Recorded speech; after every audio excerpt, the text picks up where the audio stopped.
thanks for joining us. Lo is joining us this week. I will just do a little quick introduction and then kind of jump into what identity and inclusion looks like from a trans experience within the church. So Lo, do you want to go ahead and introduce yourself, and then I will, and we'll jump in. Yes, hello friends. As Lesli said, I am Lo. My background, I come from a mixed family. We're German, Russian, and Choctaw Native American. As far as like identity words, I resonate with trans or genderqueer, transmasculine. I experience gender dysphoria. I'm also bi. And some background on me, I guess, is I grew up with kind of like a very reformed theological tradition, but I now work in an interdenominational campus ministry in California.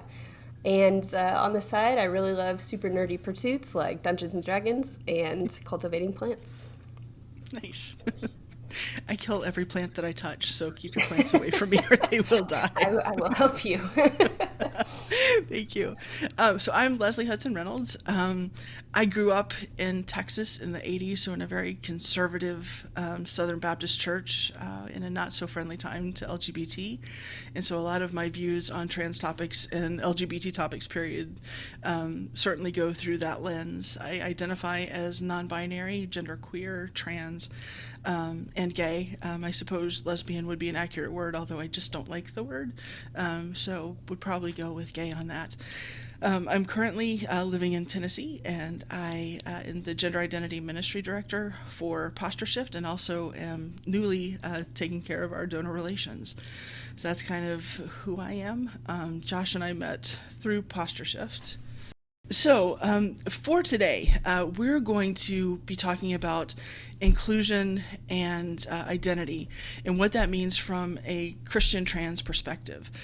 Josh has given us the freedom that we've never had before, honestly, to not have to explain what all these words mean. So he used a wonderful word, cis-splain, and I automatically want to say, okay, and cis means, like, I can't even get through saying that we don't have to do it without wanting to explain what that means. So I guess you'll have to go back to other episodes or, use good old Google if you don't understand some of the stuff we're saying, because Josh has given us the freedom to just kind of have this conversation as two people who experience dysphoria and identify as trans and what that's like. So I guess probably the best place for us to start out would be just, how do we experience identity? What does that look like for us? What does gender identity mean to you? Oh man, gender identity. When I hear the word gender, of course, I think of, the socially constructed characteristics, roles, etc. Right. So usually, though, when I think of gender, I think of like how I experience me and like the me that I understand internally, and also the me that is like perceived by others. And I definitely relate to gender as something like very separate from my biological sex. So, yeah, I think that gender can also be a gift, I think. Sometimes I'm just really like grateful for the parts of myself that I think contribute to this label trans, and like the parts of me that don't always feel like they necessarily fit with my body, whether it be like some of the interests I have or the ways I feel most comfortable like dressing or being perceived, or some of the ways that I relate to other people that I feel like fit into a more masculine definition of gender. I really like those parts of me, and I enjoy them, and I'm glad that they're, yeah. Yeah, and so you mentioned that social construct, and that's kind of the initial place that you go to. So what I find incredibly challenging and interesting, specifically with gender versus how we experience our biological sex or our sex assigned at birth, is that culturally, from culture to culture, it could be very different. So how we experience our gender here in America, we could, in theory, not necessarily experience quite the same way in another country. Are there specific constructs within America, within American culture, that you would say you feel would push back against your identity more than others would? Yeah, I think definitely I mentioned it earlier, but some of the ways that we delineate interest between genders, like I have always resonated with what Americans find to be more masculine interests, like rough outdoor things, and like I think knives are really cool, and like I love building stuff, and like there's all of these kind of like really surface level, but like in some ways taken very seriously, like delineations of interests that happen between genders in America. I think there's also, I've noticed, I don't know if this is because I grew up in the church and like sometimes the church like does a lot with gender, but I think there's different ways that genders are expected to relate to each other. And I feel like sometimes there's things that women do in like groups of women that I'm like, what is that? Like, I don't understand. That's not me. But they all just seem to understand it. And it's very confusing sometimes. Yeah. So I think of things like that. So you brought up the church. Is there a way that you feel that the church maybe kind of creates these constructs that we're expected to fit into that aren't necessarily biblical or scriptural, even that they're more societal? Well, I mean, I definitely couldn't speak for all churches, but the ones I grew up in and still often attend are very complementarian sorts of churches. And so there are these narratives of like women are softer, like meant to like be followers, things like that. It's kind of like the motherhood image too. Like I never really resonated with that. And not all women are mothers, you know. And sometimes I find men that can act on and show a lot of like things that we would call motherly like sorts of ways to other people. I think also this expectation that like if you're a man, then you're going to be like someone that's good at being up front and likes to lead and all of these things. Like I know a lot of men that are not that way, but that's kind of like the narrative that I feel like I have always heard and always lived within in church spaces. You thinking about kind of what the world is expecting, and then it just seems that conversation very quickly goes to bathrooms. You know, when it comes to what's expected and stuff. We had a parent reach out to us today, actually, saying that their child will not drink water, will not have any kind of liquid during the day because they are so terrified of going to the bathroom in school. That's something that just breaks my heart. And they're in a stage where the schools aren't necessarily helping with that. I'd kind of like to unpack that and what that looks like as a young person who's expected not only to behave a certain way, but to go into a bathroom with a gender that you're completely not lining up with, and how scary that can be. Not necessarily has that ever happened to you, but have you seen that happen with other trans people, or do you have experience with that? And how would you maybe think about helping in a situation like that, or some suggestions for parents who may have a trans kid and who can't go to the bathroom during the day, which is just incredibly sad. It's Kat, our friend Kat, said once that there, as a trans person, you will never be comfortable in a bathroom in public, and I think that that's kind of common, that we try to avoid that. But just focusing on the kids, do you have any suggestions for parents of kids who are just trying to help their kids get to the bathroom during the day, and simple things like that? Yeah, man, I can't even. It's just terrible, you know. Like it's just like awful. I think to me that just like underlines and highlights that this is not. It's not like a whim. You know, there can be a narrative sometimes that like trans people are just like playing around because they want to be different or something. It's like that is not what is happening. And like you have kids that don't drink water all day because of like this core thing, and it's just like that's just sad to me. I don't know. I guess I would ask like parents to recognize like the weight of that and like what their child is choosing because of the weight of that, and I would just ask parents to like be willing to step into the weight of that and like to advocate, because I know that as a parent there's a whole separate like dynamic, right, of like shame and like how will others perceive me and my child, and if I say or do this, I'm sure that that's like a thing that parents think about. I'm not a parent myself, but I think being willing to like bear some of that in order to advocate for your children, like it would be hard for sure, but I think your child is going to have to like learn to stand up for themselves in really unfortunate ways because of like things like that. Yeah. And I think I would feel, if I were in that position, like a lot more like centered and like anchored to know that like my parents had my back, I guess, even if I couldn't fix it, you know? Mm-hmm. I was just thinking, actually, one of my favorite coffee shops, they have a gender-neutral bathroom, and I always use that instead of one of the other two. And the last time I was there, I actually thought about, I was like, I want to tell them how glad I am that this is here. I didn't, because I realized as I was walking out, I was like, they probably don't even, like, they're just like, sure, this is not an issue, you know, but like to me, like, it was a big deal. And so I really hope that more spaces are willing to have those gender-neutral bathrooms in the future, if only to like protect people that are vulnerable. Mm-hmm. Yeah, absolutely. So we mentioned that we both have dysphoria, and that's something that every person experiences very differently. What triggers dysphoria, whether how that feels, what it's like. So I guess let's just talk about, if we could just talk about like some of the different kinds of dysphoria that happen.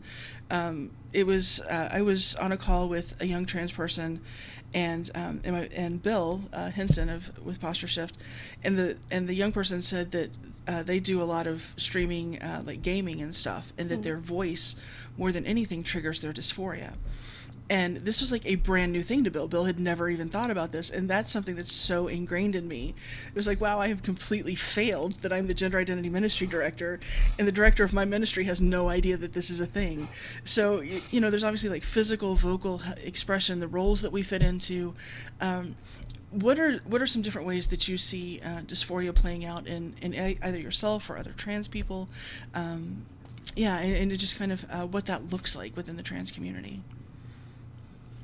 Yeah, it's funny you mention voice. I have had the thought multiple times as we were leading up to this day where I don't think I'm going to listen to this back because same. I don't want to listen to myself.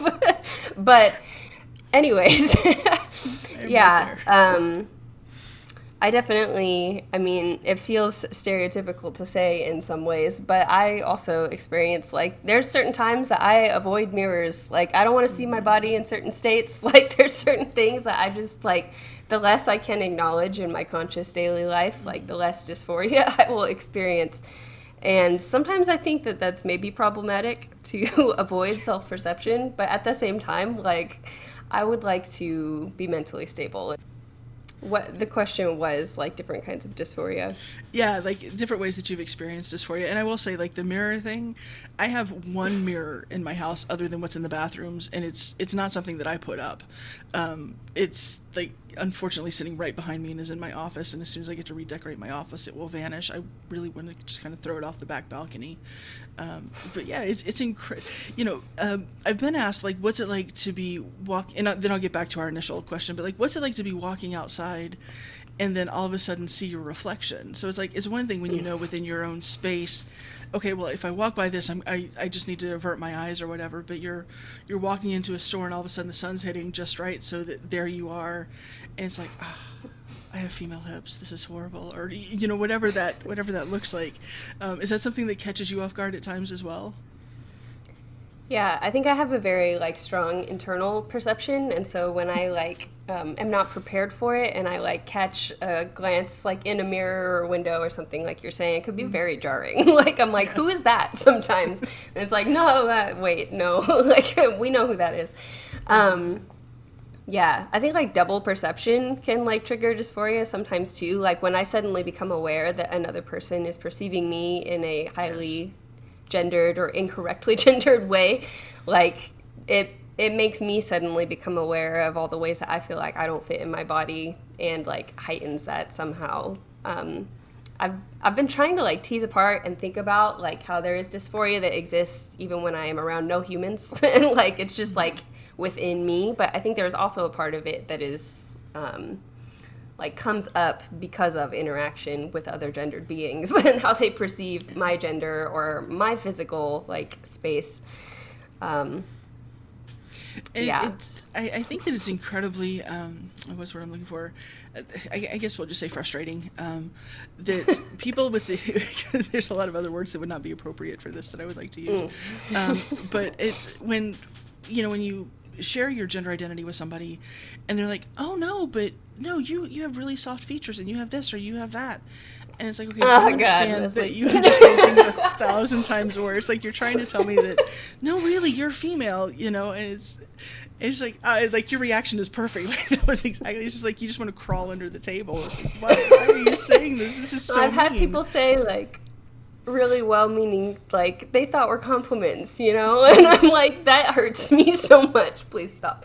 But it's like, it's not, they don't mean anything by it, but I had someone tell me once that they really hope I get married and have kids because I have such a cute small face, and I'm just like, please never say that again.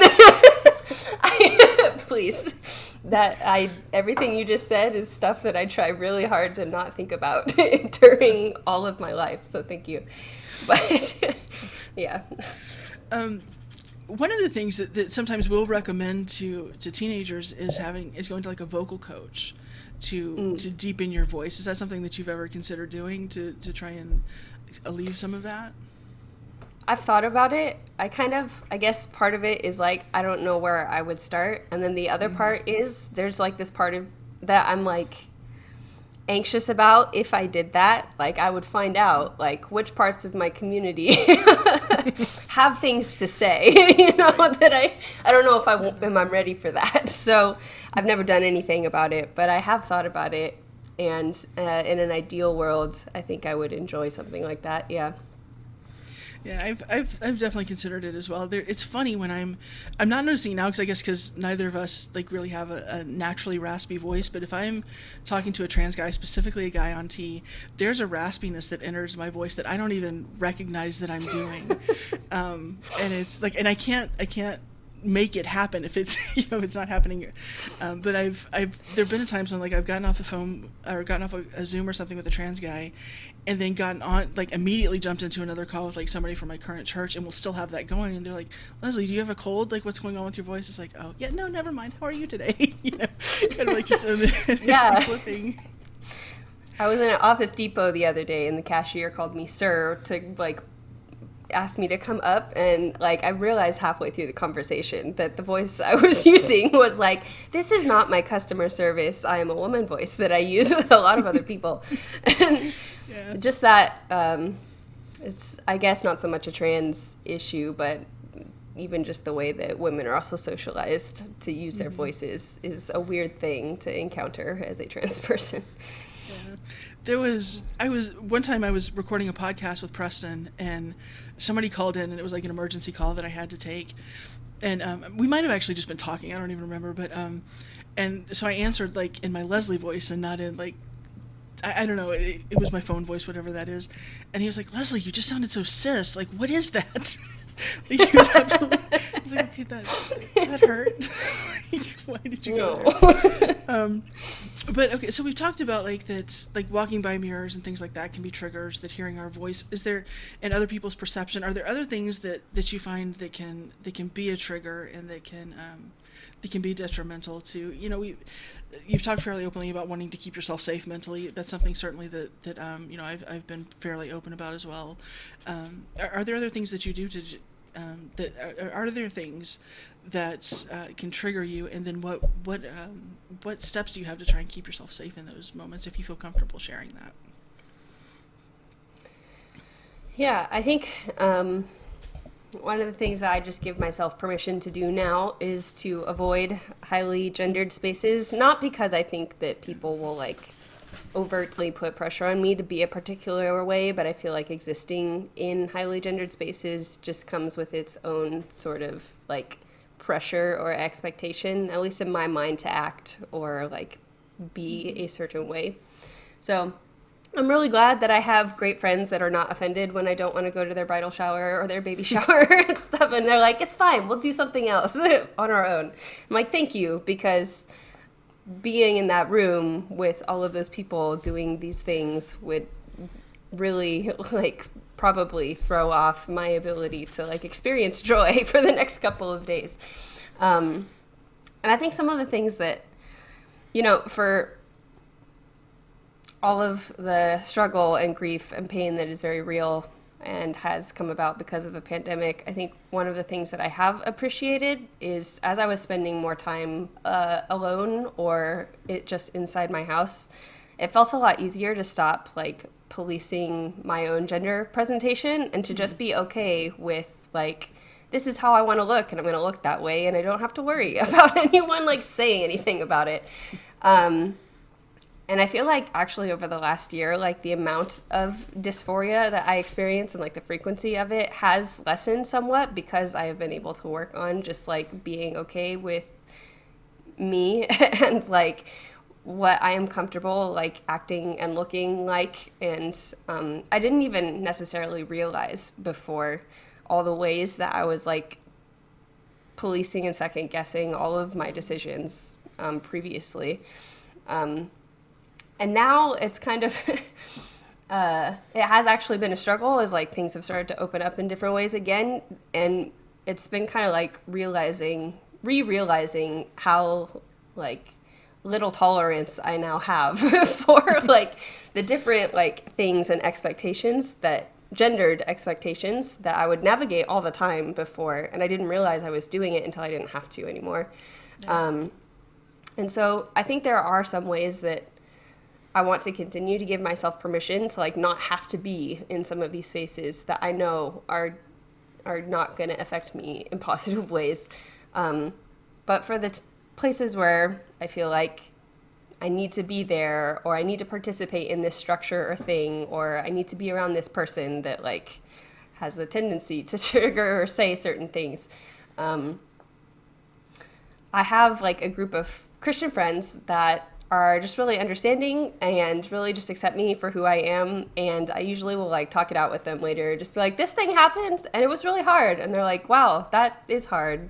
We love you though. And I'm like, great, thanks. Because like, I just need people to like see it with me, you know? Sure. And I can't just like automatically get rid of or skip over the feelings of dysphoria, but it is a lot easier when I have people who will like be in it with me. Yeah. There's Kat puts it really well. She says, I want somebody to just sit in the puddle with me. I don't want you to try and get me out of the puddle. I just want you to sit in the puddle with me. I love that. What if you could just list one or two things of what that you wish that people knew about dealing with dysphoria, what would that be? And I know that this is not for cis people, but I think it's helpful for us as trans people to understand each other's experiences because for me, it's very much a physical thing. And that's not always the case for other trans people. So if there was something about dysphoria that you would like for other trans people or cishet people to know, what would that be? Yeah, I guess like on a daily basis, I experience dysphoria as a kind of like mental noise, like a running like commentary and song of emotions that exist in the back of my brain.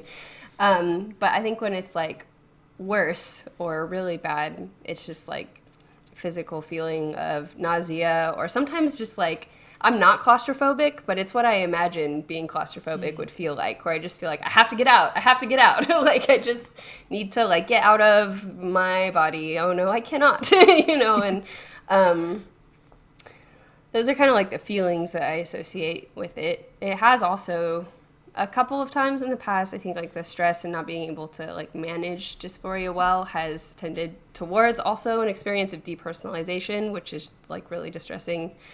But yeah, that's how it often is for me. So you talked about like all the different ways that dysphoria makes you feel. What does alleviate that for you when it goes from being just kind of white noise to being something that's really peeking through? What helps alleviate some of that for you? One thing that I have a personal tendency where I like argue with myself mentally a lot, like, and it's about lots of things, not just gender, but it's just like, oh, I have an idea over here, and then I feel compelled internally to like, we must question that idea. These are the reasons why that's probably bad.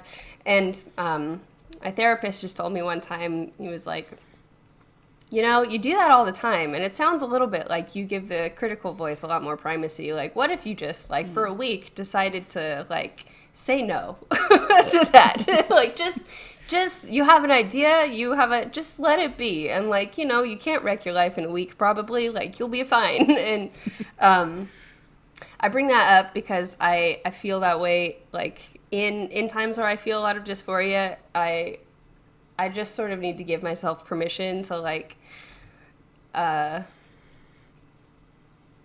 go do some, like, hyper-masculine thing. Or, like, I'm gonna wear my slides and some tall socks and my gym shorts. And, like, I'm just gonna, like, bro it out in my house because it'll make me feel better. You know, it's like, just some of these things that, like, I might normally, like, have a commentary and discussion with myself before I just, like, do them. But I just need to, like, let it go for a little bit because I'm not doing well. And, like, when I'm feeling good again, then we can have some deeper thought about what we're doing. But I just need to give myself permission to, like, feel better first, and then we can pick it apart if we need to.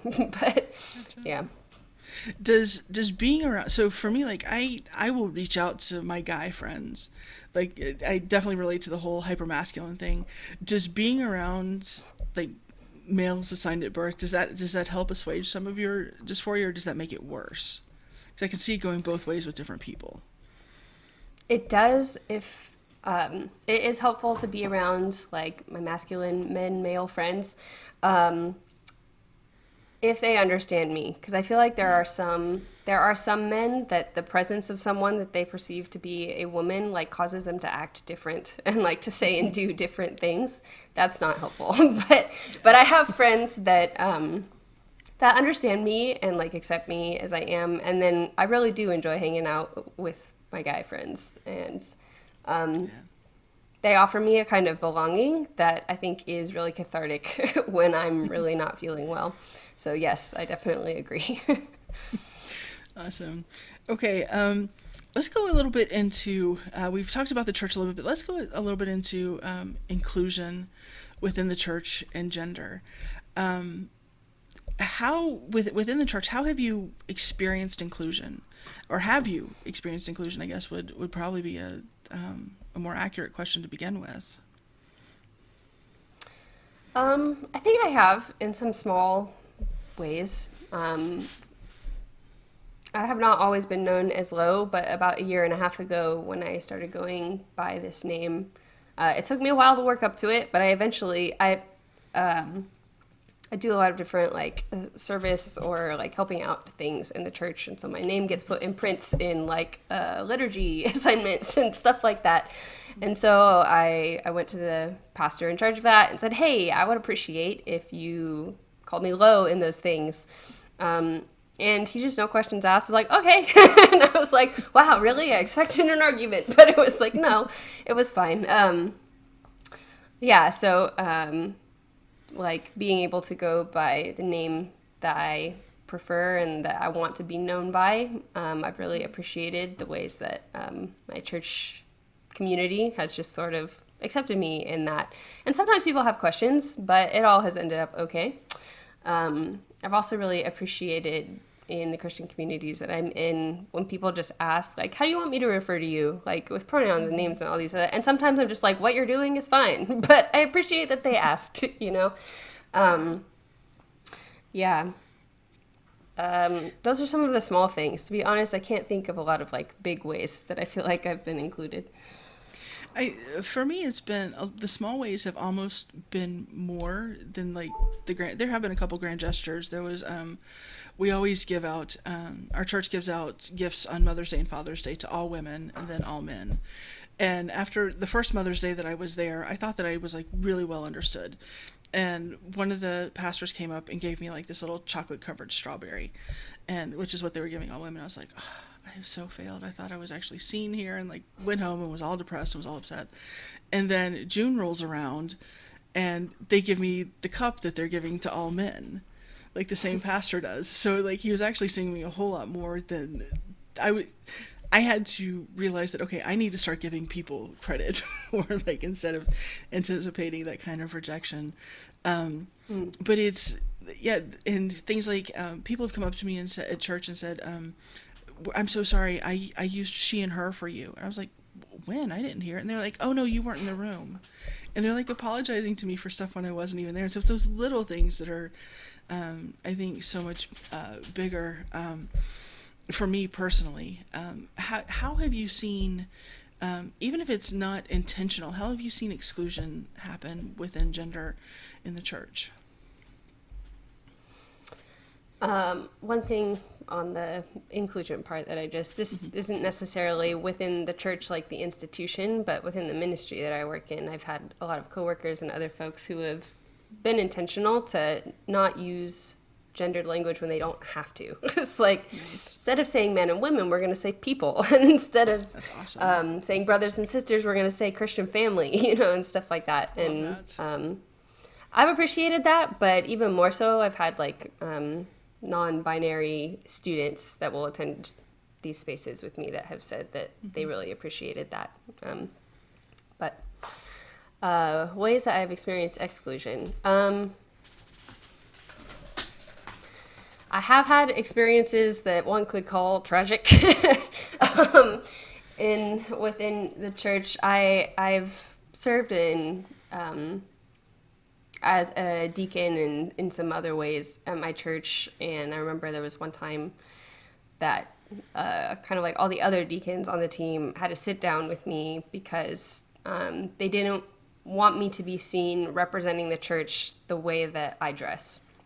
Like they were like, we don't want you to be up front. We don't want you to like do any of these things if you're going to look like that. Is essentially like what they said to me. And so that was, it got kind of messy and then it got better. I did feel like the pastors kind of like had my back in that. And I did like, I sort of had to explain to them, it's like, well, part of why I look this way is because I used to be really suicidal and this helps me not to be, and I would hope you would value that. It's like, I'm not trying to do something here. I'm trying to live. And most of them did like sort of respect that and sort of like try to see my point of view, but there was others that I could tell that it was just, I think I made them uncomfortable, and instead of kind of like questioning their own, like, how do I feel about gender and like how people exist around me and what I think I should expect from others, they put theological words on it and said like, we don't think this is okay from a Jesus perspective. And that was really hurtful. And I think there were ways even that kind of like, they used that verse from Ephesians 5 about like how we are to mutually submit to one another. They were like, well, like we will do some learning because that's what you're asking us to do. But if we do that, then we would like you to dress more feminine on Sundays. So can we like mutually like cave here essentially? It was just really uncomfortable. Yeah, so I think most of the ways that I have felt excluded at church has been around like things about appearances, although I have also, there's times where there's like a particular structure, like Bible studies, that only exist as men and women's Bible studies. And I know that I would not necessarily be welcome in the men's Bible study, but to attend the women's Bible study is going to be something that does aggravate my experience of dysphoria. And so I feel like, well, I just won't participate because there's no good choice here. And sometimes I wish that intentionally or otherwise, there would always be mixed gendered spaces in church structures so that I don't feel like I have to like choose between those two things. But yeah. Yeah, I would say that for me, the exclusion has been more of the second kind, that you described. It wasn't, I don't know, particularly in the church that I'm in right now, who's succeeding in so many ways, that it's really just when they have gendered spaces. There's an addiction recovery group, there's a male group and a female group. And so there's and I've asked about a co-ed group, and they feel like it's important to keep those separate. And so it's okay, well, I guess I'm just not doing that. And there's, when they have men's breakfasts or women's breakfasts, the women's breakfasts are triggering, the men's breakfast, is it really worth it with all the questions that you would get? And identifying as non-binary means just that you don't really identify as either. So stepping into either space, it's not that saying, okay, Leslie, you can go to the men's space is necessarily the answer, because that's not where I really want to be either. And it's so easy to create these gender inclusive places that really the only thing you need to do to be gender inclusive is to just exclude any kind of gender label on it, really. And it's the irony of that. But and I think that churches are so used to, okay, well, we've got the women's groups and the men's groups and the this and that it doesn't even occur to them that there might be a population that's having a hard time kind of fitting in there. Has there been a time that you felt like the church has really succeeded in meeting you? You mentioned using your name and everything. Has there been a time that you've really seen the church succeed, or what do you think churches could do to be more inclusive, other than what we've talked about, or do you think there are other things that churches can do? Beyond the things that I already named that I appreciated, like with people honoring like the name I wanted to go by and things like that, I don't know that I have seen major success.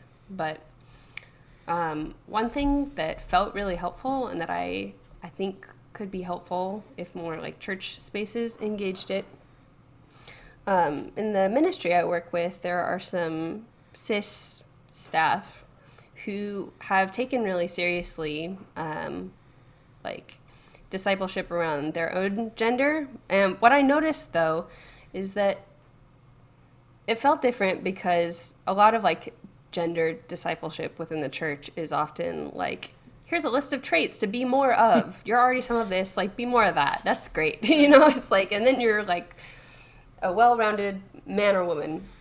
But I see these like cis folks in the ministry that I work in asking questions like, how do I, like, what are the assumptions that I'm making about my own gender, or the ways that I use my gender to judge other people, or the ways that I like assume righteousness in my gender because it's just I'm cis and then it's fine, but kind of like being willing to interrogate the relationship to their gender rather than maybe just like how they express their gender in and of itself. And I think the ways that they've been willing to ask questions about the relationship to their gender has been really encouraging to me, because it feels like it evens the playing field where we're like all asking the same questions and they're really helpful questions to ask. Like I've heard some of these cis folks express that like, oh, I learned something, or I felt closer to Jesus in this because I was asking this question about how I relate to my gender. So I think some like leveling the playing field in terms of discipleship would be really helpful for people of all gender identities within the church. That's really good. And it's funny because, people who seem so, going back to what it looks like culturally, people who seem so okay with their gender here, you take them and put them in another culture and they're equally ill at ease with their gender there.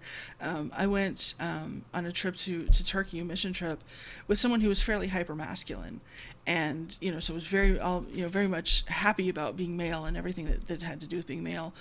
But as soon as he got over there, we saw men walking around holding hands, and one of our guides just grabbed this person's hand and was like walking down the street with him, and he freaked out. So it wasn't just that he was okay with his gender. He was okay with America's view of his gender and what he had been taught his gender was supposed to be by our society. Yeah. And it was really kind of entertaining for me because he's someone who has had very conservative views, but had a leadership role over me. And it was entertaining, honestly, just for me to see him having to struggle for the briefest of seconds with something that had been like a lifelong pursuit for me to really understand what my gender meant and what it meant to be comfortable in it. So totally kind of shifting the subject here. You said you hadn't seen this, so we'll just kind of talk about what we think about this. It's kind of ironic with everything going out right. Well, not ironic, but just timely with everything coming out right now. So I'm not sure when this is going to be released, but as we're recording it, Pray Away came out less than a week ago. So we're all very much thinking about times that people have tried to change our orientation or change things. An article recently came out saying that, or the title, let's just go with the title, assuming that nothing else has been read about this article. And the question was posed, is gender identity, trying to do reparative therapy for gender identity, the same thing as trying to do it for orientation? And the title would lead you to believe that no, it's not different, that getting somebody to really understand masculinity and femininity could change their gender identity. Do you have thoughts on that you would like to share? I'm sure you have thoughts on that, so I'll add that little tag on there of thoughts that you would like to share. Well, I have a lot of thoughts.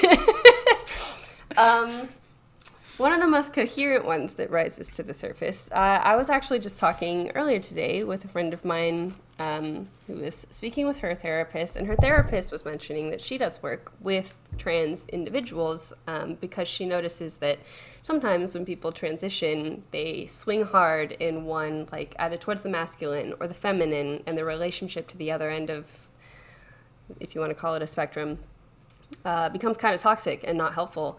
And she does therapy just to help people like regain a good relationship with both. And I think that's really interesting. But to me, it brings up when I think of people, I think all people have some femininity and some masculinity. Like, it's not like you just exist in a binary, it's 1 or 0, and you have nothing to do with the feminine if you were a man or something.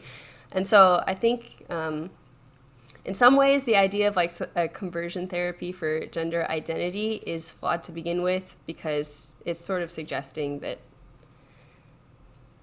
there is no overlap, or like that men and women are entirely different, distinct things. And like if you ever cross over to one side or the other where you quote unquote don't belong, that's like something broken to fix. I don't know. I have questions there. But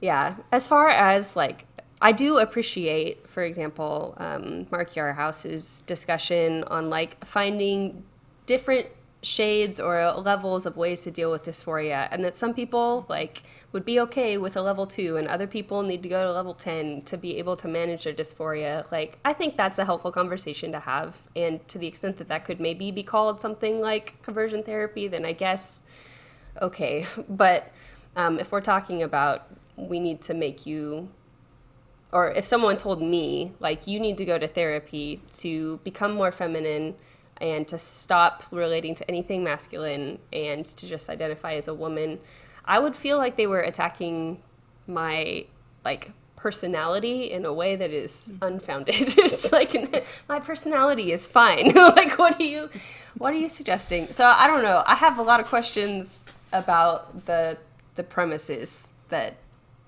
some kind of like gender identity conversion therapy is even based on. I don't know. Yeah, my biggest question going into it was, okay, so we can talk about gender expression, we can talk about gender roles and how we're going to redefine those and resettle those, but when you're looking at someone who is dysphoric and telling them that there's some way that you can talk yourself out of that, whatever that therapy looks like, are there healthier ways that you can perceive yourself physically? Of course. I mean, we in our society, we all tear our own bodies down, regardless of your gender identity. But it just seemed kind of asinine to me. And these are impressions going into it. We're not going to talk about the actual contents of the article since you haven't read it. But it just seemed kind of asinine going into it that that somehow that you could talk me out of my dysphoria. If I were a 20-year-old and you were trying to say that to me, maybe I would believe that it would happen, but I would believe it would happen. I don't know that it would actually happen. Just like with conversion therapy, with orientation. I'm pushing 50, and I'm telling you, if there's a way to have made my dysphoria go away, I would have figured it out by now. Oh, go ahead. No, go ahead. I was going to say that there is a study that's referenced a few times in most of Yarhouse's books about gender identity and gender dysphoria. How like it does, the experience does like desist for some youth that experience it, but the research seems to suggest that if a person is still experiencing dysphoria after around the age like 25, 26, they're going to have it their whole life. Like, it very rarely stops after that point. And yeah, like you're saying, to the extent that like a gender conversion therapy, it sort of like supports the idea that this is all just a choice in the first place. And if you could just like mental your way out of that, then you would be better. And it's like, I don't think that that's accurate. Yeah. I love the way you put that, mental your way out of this. It's just wave a little magic psychiatric wand and all of a sudden you're cis. Yeah. That's wonderful. Well, thank you so much for joining us, Lo. This has been like really kind of interesting and freeing to have a conversation and not have to stop and explain what all these words mean. It was my gender identity ministry director like kicked in there several times, and I wanted to be like, and when we say that, we mean. Like it was, but I really appreciated the time to just kind of, and I don't know if you experienced this, but times when you're around someone else who is dysphoric or experiences gender identity, not confusion, but just being trans are certainly limited in my world here in East Tennessee. That there's not a whole lot of opportunity for that. So I really just enjoyed the last hour with you and being able to chat with somebody and be able to say something and then be like, yeah, of course. And then that doesn't happen very often. So thank you for sharing everything and for being open. And yeah, this has been fun. Thank you. Yeah, thanks. I also have appreciated it.